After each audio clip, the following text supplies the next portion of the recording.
আসসালামু আলাইকুম। সবাইকে ইশারা ভাষার ৩৫তম ক্লাসে স্বাগতম। আশা করি সবাই ভালো আছেন, সুস্থ আছেন। আমি আপনাদের ইশারা ভাষা ক্লাসের প্রশিক্ষক।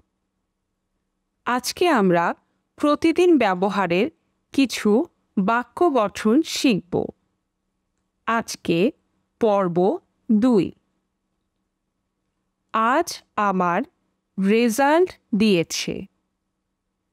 পরীক্ষায় আমি প্রথম হয়েছি।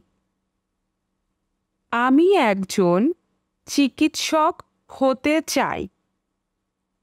আমার মা একজন শিক্ষিকা।